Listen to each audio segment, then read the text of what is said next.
Direct top gear पडतो, आमचा first second third top पडतो. त्याच्यामुळं दीपक भाईंच्या बरोबर माझी बरोबर हे करू नका. ओरिजिनल पॅन्थर आहे ते त्याच्या ब्लडमध्ये, त्याच्यामुळं त्यांचं बोलणं हे खूप सुंदर त्या ठिकाणी असते. तेव्हा संतोष देशमुख आणि सोमनाथ सूर्यवंशी या दोघांच्या बाबतीमध्ये अतिशय चुकीचं घडलेलं आहे. सोमनाथच्या घरी मी जाऊन आलोय पहाटे 2:30 वाजता. त्याचं काही कुटुंब पोट भरण्यासाठी थेट चाकणला गेलेलं होतं. तिथून माघारी बोलवलं, त्यांना भेटलो, बघितलं, ते परिस्थिती गंभीर आहे.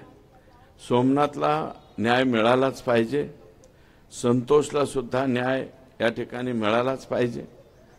आणि बीडमध्ये न्याय मिळत असताना तसं जर पाहिलं तर मनोज दादा माझ्या अगोदर तिथं गेलेले होते. परंतु तो दिवस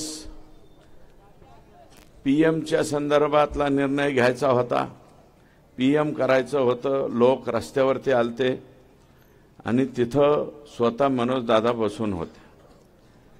मग शेवटी दादांनी सांगितलं घ्या करून आपलं, फार काय लांबत बसू नका. परंतु पीएम रिपोर्ट आला तो 8 पानी पीएम रिपोर्ट आला. त्या 8 पानी रिपोर्टमध्ये एवढ्या गंभीर बाबी आहेत की असं इतकं चुकीच्या पद्धतीनं कधीच कोणाला मारलेलं नाही. आणि हे कशामुळे होतंय तर हे परळीकर जे आका आणि त्यांचे आका आहेत यांचे वेगवेगळे उद्योग आहेत.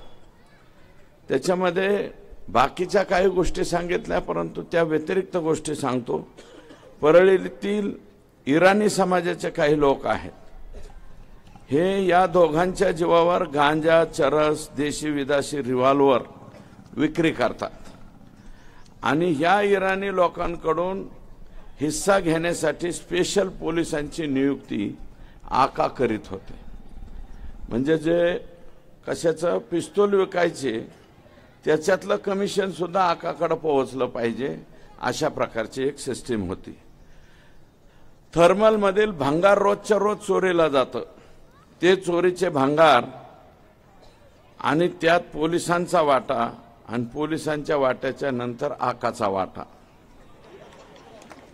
म्हणजे गमती बघा बरं का इथं कशा कशामध्ये हे होतंय.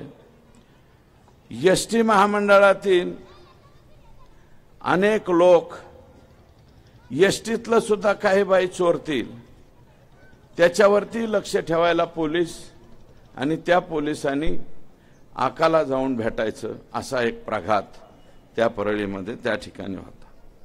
करुणा मुंडे असोत किंवा डॉक्टर देशमुख असो, डॉक्टर देशमुखांचा पक्ष कोणता आहे मला माहिती नाही, परंतु त्यांच्यावरती खोट्या अॅट्रॉसिटीज दाखल करायच्या, दुसरीच काहीतरी 356ची फिर्याद द्यायची आणि त्यांचं चारित्र्य हनन करायचं. हे सुद्धा करुणा मुंडेच्या गाडीमध्ये बुरखा घालून आलेली एक महिला, ती महिला नाही पोलीस आहे, पोलीस. आणि त्या पोलिसाचं नाव आहे संजय सानप आणि त्याला आणखी 2 जोडीला आहे त्यांच्यावरती. कारण हे लोक रिमूव्ह फ्रॉम सर्व्हिस झाले पाहिजे. करुणा मुंडे तुमच्याच सौभाग्यवती आहेत, ते वेगळं काय. आणि मी तर जबाबदारीनं परत एकदा म्हणतो की त्या पहिल्या पत्नी आहेत बरं का, परत एकदा म्हणतो, याचं उत्तर त्यांनी मला द्यावं, मग मी त्यांना सांगेन.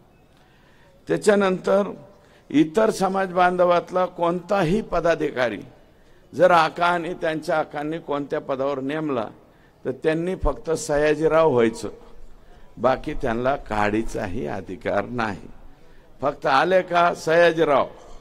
आमच्याकडे एक निकाळजे आडनावाचे हे होते, त्यांचं नाव सयाजीराव होतं, त्यांना काय म्हणायचे सयाजीराव निकाळजे. म्हणजे मी काय कोण्या कास्टवरती किंवा याच्यावरती घेऊन जात नाही, कृपया मला माफ करा. फुले शाहू आंबेडकरांच्या विचाराचा पक्का पाईक असणारा मी व्यक्ती आहे बरं का. त्यामुळं त्याच्यानंतर परळी शहरामधले पोलीस आका आणि